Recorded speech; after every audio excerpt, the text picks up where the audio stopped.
karena memang Indonesia ini negara yang menjadi jembatan ekonomi ya, jembatan ekonomi di Asia Tenggara. Tapi begitu banyak dijepit sama negara-negara English countries. Iya, benar. Iya, seperti Singapura, Malaysia, Filipina, Australia, semuanya yang di sekeliling Indonesia itu semua menggunakan Inggris. Ya, semua mata di dunia ini menyorot kepada Indonesia, gitu kan? Benar-benar. Dan memang sampai saat ini kita nggak bisa hindari kenyataan bahwa Inggris lah bahasa yang dipakai sebenarnya internasional. Sepakat, Pak. Suka nggak suka ya? Iya, suka mau nggak suka, mau. mau nggak mau. Jadi nggak bisa kita bilang, oh harus.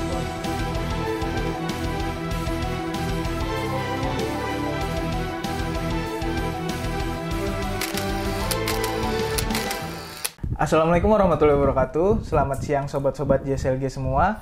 Selamat datang dalam acara kita kali ini yaitu JSLG Education.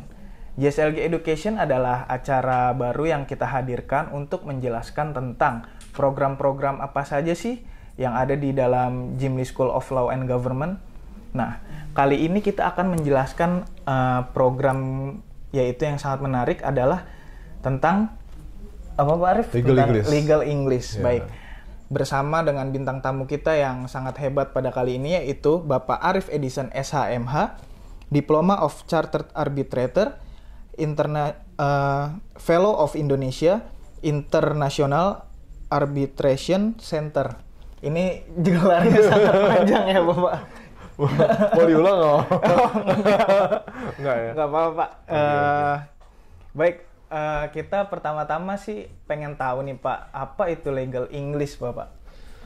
Iya, sebenarnya memang sederhananya dalam bahasa Inggris ya, atau yang kerap lebih bakunya adalah English, itu ada dua jenis ya. Dua jenis itu adalah yang pertama kita bilang daily English. Yes. Daily English itu memang yang dipakai untuk percakapan sehari-hari ya. Dengan teman, orang tua, dan dalam perkumpulan aktivitas lainnya lah, yang bersifat umum. Tapi memang untuk yang kedua ini adalah legal English. Legal English ini memang khusus terminologi atau kata-kata yang dipakai dalam setiap kontrak. Dalam setiap gitu. kontrak? Iya, betul. Jadi, di mana dia ada, umumnya dalam kontrak, apalagi dalam aturan-aturan atau undang-undang perjanjian internasional misalnya. Seperti misalnya dari PBB, itu pasti semua menggunakan kalimat-kalimat legal English. Yang dijamin 100% kalau teman-teman yang cuma menguasai dari sisi daily English, pasti nggak mungkin ngerti. Baik. Kurang lebih seperti itu, Pak. Oh baik, berarti ini adalah suatu terobosan baru ya Pak ya? Di dalam dunia hukum saat ini? Ya, mungkin kalau saya bilang secara khusus dalam profesi kali ya. Dalam profesi. Praktisi, betul. Karena memang Indonesia ini negara yang menjadi apa ya, jembatan ekonomi ya. Jembatan ekonomi di Asia Tenggara. Tapi begitu banyak dijepit sama negara-negara English countries. Iya, benar. Iya, seperti Singapura, Malaysia, Filipina, Australia, semuanya yang di sekeliling Indonesia itu semua menggunakan Inggris. Jadi, sayangnya Indonesia kurang aware nih dalam hal itu. Baik, berarti ini tuh gagasan utama dibuat legal English ini historisnya karena itu ya, Pak? Ya, karena memang keberadaan Indonesia sendiri dan potensi yang dimilikinya. Baik. Berarti memang saat ini udah potensi Indonesia itu udah harus go internasional begitu Pak ya? Sudah banget, jadi memang bukannya cuma sekedar wacana kita masuk di era globalisasi, tapi kita harus berperan aktif kan. Karena kemarin sendiri kita sudah ditunjuk sebagai negara presidensi G20, yang mana memang ya semua mata di dunia ini menyorot kepada Indonesia, gitu kan. Benar. Dan memang sampai saat ini kita nggak bisa hindari kenyataan bahwa Inggris lah bahasa yang dipakai sebagai internasional. Sepakat Pak. Suka nggak suka ya? Iya. Mau nggak mau. Jadi nggak bisa kita bilang oh harus bahasa Mandarin. Ternyata bukan Chinese tuh. Atau harus bahasa Arab. Bukan juga, ya kan? Ya di sisi sebaliknya negara-negara Eropa juga yang seperti Prancis, Italia yang kurang menguasai bahasa Inggris pun terpaksa harus mau nggak mau belajar bahasa Inggris. menggunakan bahasa Inggris, terutama dalam kontrak-kontrak nih ya. Iya. Sekali lagi, gitu. Nah, tadi kan Bapak Arif ini menjelaskan tentang profesi ya Pak. Iya, Nah, betul. spesifiknya tuh di profesi apa sih Pak kita membutuhkan legal English? Yang ini? pasti ya profesi hukum. Profesi hukum. Itu udah pasti. Keseluruhan Pak. Kalau memang bidang pekerjaannya banyak menyangkut dengan asing ya, pasti harus. Karena kalau kita bilang Indonesia sebagai penghubung ekonomi tadi atau economic hub ya, itu kan memang pasti mau nggak mau ya dengan lihat tingkat investor asing yang begitu naik terus ya sepanjang dipimpin oleh Pak Bahlil, ya penggunaan dari bahasa Inggris juga luar biasa semakin masif. Cuma belum diukur aja karena memang nggak ada yang ngukur gitu. Iya, benar-benar. Sepakat. Baik, berarti kalau bisa dibilang ini legal English ini targetnya untuk semua profesi di bidang hukum, berarti sarjana hukum Pak spesifiknya, atau bisa mahasiswa? Tentu bisa mahasiswa, karena mahasiswa kan nanti kan ujung-ujungnya yang punya target untuk kerja, ya kan, di bidang hukum, kecuali kalau dia mungkin mahasiswa hukum yang nanti hanya kepengen dagang misalnya, atau ngartis gitu ya. Iya. Itu pun kalau dia berhubungan dengan perusahaan-perusahaan luar ya, contoh seperti misalnya mau jadi modelnya Nike, merek-merek Adidas gitu ya, pasti berhubungan dengan asing kan. Iya. Kalau dia kerja pun juga misalnya di perusahaan-perusahaan yang ya menengah ya, kita bilang seperti ya sebagai contoh yang paling simpel tuh yang cukup dikenal deh sekarang kayak GoTo nih, Gojek, Tokopedia, itu di route-nya aja udah Australia, Singapura. Iya. Gimana kalau dia nggak bisa bahasa Inggris? Benar sih. Atasannya banyak kan menguasai Inggris ya. Gitu. Oke. Baik, berarti dari segi target nih berarti memang dikhususkan oleh mahasiswa Fakultas Hukum dan profesi-profesi di bidang hukum ya, pekerja di bidang hukum. Baik. Untuk legal English ini. Nah, kalau misalkan ini pasti juga jadi pertanyaan nih Pak. Rata-rata kan kita nih bahasa Inggris itu bahasa Inggris daily. Bisa nggak sih mengikuti ini? Karena kan yang orang ditakutkan itu dengan kata-kata yang berbasis English itu, wah ini nanti materinya full English, kita nggak ngerti. Apakah nanti di dalam prakteknya ini legal English ini memang sangat bisa mengakomodir hal itu yang bahasa Inggrisnya masih daily saja gitu Pak? Ya, alhamdulillah syukurnya bisa ya, karena kolaborasi kita dengan Gemini School tentunya sudah memikirkan hal itu dan kita siapkan 3 level, mulai dari basic, intermediate, dan advance. Dimana memang level yang paling mudah untuk diikuti oleh umum adalah basic tentunya. Iya. Karena bukannya kita mau menyusahkan para sahabat-sahabat nih ya. Karena kalau misalnya tidak punya dasar daily English juga yang lumayan, nanti takutnya bingung. Karena kan menggunakan bahasa kosakatanya aja sudah harus hati-hati, apalagi dalam penggunaan grammar.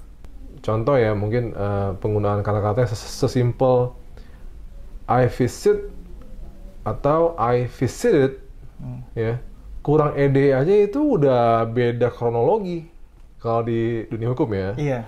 Jadi jangan sampai teman-teman tuh tidak menguasai basic tenses yang harus dipakai ya. Karena nanti itu akan jadi permasalahan yang sangat menghambat. Gitu aja sih, takutnya nanti kan teman-teman bingung, ini kelas bahas apaan nih, kok gue nggak ngerti gitu ya. Nah, itu pasti.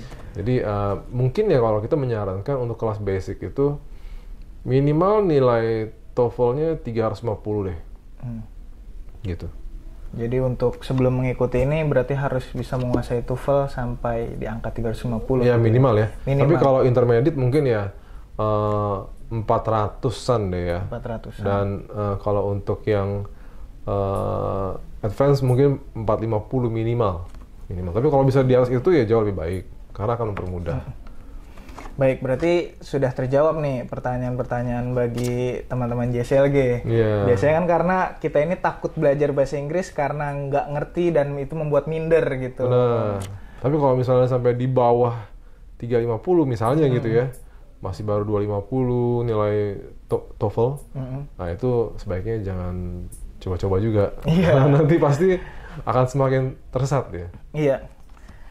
Ya itulah kalau sekarang sih ya Mas Arif ya. Kan saya juga nih kan lulusan mahasiswa hukum ya. Di situ kan biasanya tuh selalu ada nilai TOEFL juga untuk lulus, minimal TOEFL. Jadi kalau untuk minimal dari tadi yang untuk kelas basic, ya teman-teman sobat-sobat JSLG pasti sudah bisa lah kayak gitu. Pasti Mas bisa Arif. ya. Iya pasti Mantap. bisa karena itu standar kelulusan sekarang. Amin, percaya deh. Ya kalau gitu sekarang kita coba tanya terkait teknis nih Mas Arif. Kan kita nih terkendala nih kalau mau belajar itu biasanya selalu kelas-kelas nih yang ada kayak gitu kan, mayoritas di pelatihan dimanapun itu kayak ini weekdays kayak gitu kan, maksudnya kita kan butuh yang hari libur gitu buat santai untuk belajar gitu. Ini mengakomodir nggak sih dari Legal English ini?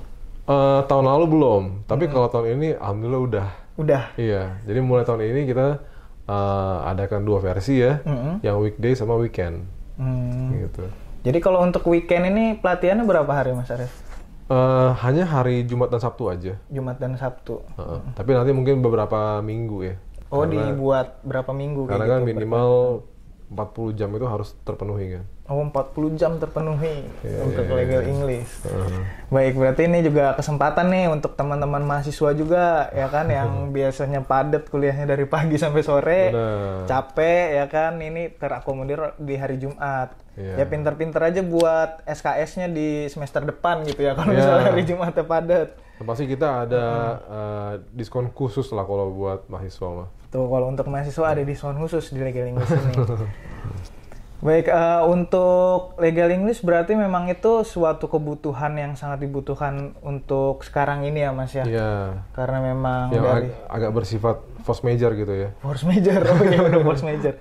Dilihat dari ini pun dari lowongan pekerjaan pun sekarang bahasa Inggris itu sangat nomor 1 Mas ya? Pasti Pak, karena sekarang baik swasta maupun BUMN ya, di masa Presiden Jokowi ini juga dengan kementerian mungkin seperti Pak Erick Thohir ataupun juga Pak Bahlil dan Sandi Uno, kayaknya Pak Sandi juga lulusan luar negeri ya, jadi memang banyak yang udah pasti menuntut lah. Kebutuhan itu udah menjadi, kalau dulu mungkin bahasa Inggris menjadi sesuatu yang bersifat pelengkap, kalau sekarang udah kayak harus utama ya, harus punya gitu. Kalau nggak bisa itu ya pasti nggak akan lincah kan. Iya. Malah kita punya history yang tahun kemarin nih, kelas-kelas kita juga kan juga kurang lebih hampir 50 alumni ya, dan banyak juga sekitar 50% lebih itu pesertanya udah di atas 45 tahun. 45 tahun? Iya, artinya mereka kan di usia segitu aja masih semangat mau upgrade skill. Nah ini dia buat teman-teman sobat-sobat JSLG di rumah. Kalian umur 45 tahun ikut Legal English. Masih mau upgrade skill. Kita yang mahasiswa ya kan, teman-teman yang khususnya masih mahasiswa. Kenapa harus terpacu gitu ya semangatnya ya? Betul, karena memang dunia kerja ini kalau bisa dibilang kejam ya Pak Arif ya. Persaingannya tinggi ya. Dan juga kita juga harus aware bahwa banyak sekali tenaga-tenaga asing juga yang masuk ke sini. Ya kan? Iya. Untuk dari sisi lawyer juga, lawyer asing juga banyak kok. Di Pradi kan mengakomodir itu, ya kan? Dan mungkin top 10 law firm juga seperti HP, ya, SEK segala macam juga itu udah harus fasih malah kalau mereka, gitu sih. Oh iya. Baik, ya Mas Arif nih kan tadi kita juga kan belum tahu nih, belum kenal banget sama Mas Arif nih tadi ya kan? Kita udah ngobrol-ngobrol aja. Untuk penutupan nih, bisa jelasin nggak sekarang tuh Mas Arif ini kesibukannya apa kayak gitu, dan terus perkara-perkara apa sudah menangani suatu hal apa yang berkaitan dengan Legal English kayak gitu yang sudah dipraktekkan sama Mas Arif sendiri. Iya. Memang sepanjang tahun COVID kemarin ya, dari 2021-2022 itu pandemi, alhamdulillah sih kita masih dapat ya klien dari Malaysia sih udah sering. Berarti sekarang lawyer nih, aktif sebagai lawyer. Iya, betul. Klien dari China, yang mereka ingin buka semacam pengeboran ya di Sulawesi Morowali situ ya. terus dari Jepang, dan dari Inggris, London juga alhamdulillah udah kita handle dengan baik ya. Mereka juga puas, makanya yang dari Italia juga ada, kebetulan Italian Trade Agency yang di Jakarta itu juga nyari kita juga. Itu juga mereka udah pada kasih review tuh di Google rating. Jadi ya di samping itu mungkin terakhir gini ya, bahwa kita jangan lupakan aspek penyelesaian sengketa, di mana bicara soal mediasi arbitrase ya. Ini juga kebetulan saya baru dipercayakan untuk mendirikan Indonesia International Arbitration Center saat Dirgahayu RI ke-76. Wow. Jadi 17 Agustus 2021. Terima kasih juga yang sebesar-besarnya kepada Profesor Jimli yang sudah mendukung juga ya, bahwa kehadiran ini memang dibutuhkan di tengah kebutuhan investor asing ya, akan kepastian hukum lah intinya di Indonesia ini. Dan dari Indonesia International Arbitration Center atau yang kita singkat INIAC ya, sendiri juga mengadakan kelas ya, kelas online di mana pesertanya itu dari mancanegara. Oke, jadi itu kelas yang khusus dan semuanya berbahasa Inggris. Kalau tadi di kelas Legal English masih ada bahasa Indonesianya untuk mensupport para peserta, tapi kalau di kelas yang arbitrase ini, master class, karena pengajarnya juga dari asing, semuanya full English. Jadi pengajar, peserta semuanya dari mancanegara. Kalau teman-teman dari Indonesia kepengen ikutan juga itu full English. Jadi yang kepengen mungkin ikut kelas itu bisa mempersiapkan diri di Legal English ini. Oke, baik, ini sangat sangat bikin bikin kita harus berpikir terus gitu untuk mengupgrade skill bahasa Inggris kita ya, Mas Arif ya. Karena dengan status yang disebutkan Mas Arif tadi bahwa ini tuh sekarang udah merupakan force major ya, jadinya kebutuhan yang benar-benar sangat dibutuhkan gitu untuk semua bidang gitu, sampai orang usia 45 tahun masih ingin mengupgrade skillnya.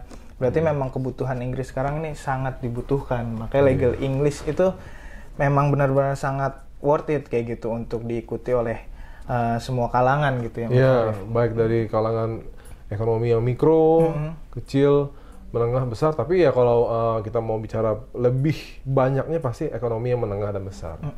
Ya. Para pelaku-pelakunya dari semua sektor ya, dari mulai kuliner, teknologi ya, pariwisata, ekspor impor, semuanya sih. Jadi kalau misalkan dari kawan-kawan ada yang sedang menjadi lawyer susah dapat klien Indonesia, klien luar bisa jadi solusi. Ya, betul sekali. Dengan mengikuti Legal English. Baik. Terima kasih nih Mas Arif atas ini info-infonya tentang Legal English. Terima kasih kembali. Ya mungkin satu tambahan add-on dari saya nih, ya kan, nanti teman-teman juga bisa berorganisasi bukan cuma dengan organisasi lokal seperti Peradi atau IKADIN dan lain-lainnya, tapi juga teman-teman bisa berkolaborasi dengan International Bar Association.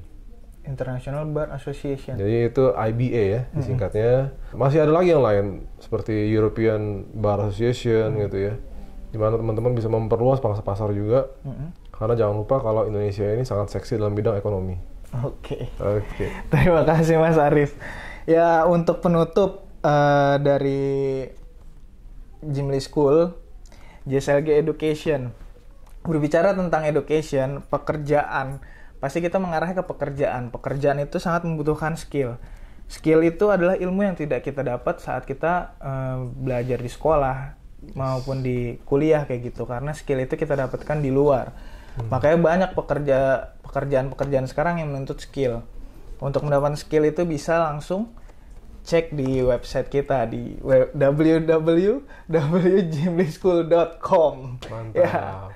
Jangan lupa untuk like, comment, dan subscribe, dan ikuti perkembangan info-info pelatihan JSLG di program JSLG Education. Salam sobat-sobat JSLG. Assalamualaikum warahmatullahi wabarakatuh. Ya, terima kasih banyak Pak. Ya, sehat selalu. Mari.